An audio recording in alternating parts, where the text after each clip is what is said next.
പാഷനു വേണ്ടി വിദ്യാഭ്യാസം മറക്കുന്നവരല്ല പുതുതലമുറ. സീരിയലിലെ പുതുതലമുറ താരങ്ങളിൽ മിക്കവരും തങ്ങളുടെ പഠനം പൂർത്തീകരിച്ചിട്ട് പാഷനു വേണ്ടി ശ്രമിച്ചവരാണ്.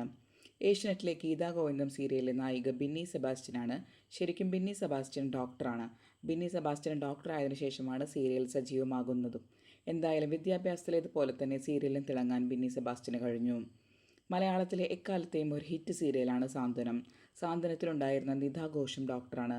എന്നാൽ സാന്ത്വനത്തിൻ്റെ മറ്റൊരു കഥാപാത്രമായ താരം മഞ്ജുഷ മാർട്ടിൻ യഥാർത്ഥത്തിൽ ഒരു വക്കീലാണ്. ടെലിവിഷൻ പ്രേക്ഷകരുടെ ശ്രദ്ധയാകർഷിച്ച സീരിയൽ താരങ്ങൾ മുമ്പുണ്ടായിരുന്ന ജോലികൾ വെളിപ്പെടുത്തിയിട്ടുണ്ട്.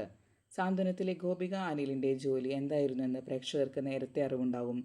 ബാലതാരമായി ശ്രദ്ധയാകർഷിച്ചയാളാണ് ഗോപിക അനിൽ. ശിവത്തിലൂടെയും ബാലേട്ടനിലൂടെയും ഗോപിക അനിൽ സിനിമയിൽ പ്രിയങ്കരിയാകുന്നത്. ബാലേട്ടനിലെ നായകനായ മോഹൻലാലിൻ്റെ മകൾ കഥാപാത്രമായിരുന്ന ഗോപിക അനിലിന് അക്കാലത്ത് പ്രേക്ഷകർ ഇഷ്ടപ്പെട്ട ഒരു കുട്ടിയായി മാറാൻ കഴിഞ്ഞിരുന്നു. പിന്നീട് ഒരു ആയുർവേദ ഡോക്ടറായ ശേഷമാണ് വീണ്ടും ഗോപിക അനിൽ സാന്ത്വനം എന്ന സീരിയലിലെ അഞ്ജലി എന്ന കഥാപാത്രമായ അഭിനയ രംഗത്ത് സജീവമാകുന്നതും പ്രേക്ഷകരുടെ ഇഷ്ടനടിയായി പ്രീതി നേടുന്നതും. കുടുംബവിളക്കിൽ വേഷമിട്ടിരുന്ന ആതിര മാധവ് സീരിയലിൽ തിരക്കേറും മുന്നേ ടെക്നോ പാർക്കിലായിരുന്നു ജോലി ചെയ്തിരുന്നത്. പത്തരമാറ്റ് എന്ന ഹിറ്റ് മലയാളം സീരിയലിൽ നായികയായി തിളങ്ങുന്ന നടി ലക്ഷ്മി കീർത്തന യഥാർത്ഥ ജീവിതത്തിൽ ഒരു അധ്യാപികയാണ്. കൂടുതൽ താരങ്ങളുടെ വിശേഷങ്ങൾ വളരെ നേരത്തെ തന്നെ അറിയാൻ ആദ്യം നിങ്ങൾ ഈ ചാനൽ സബ്സ്ക്രൈബ് ചെയ്യുക. വീഡിയോ ഇഷ്ടപ്പെട്ടാൽ ലൈക്കും ചെയ്യുക.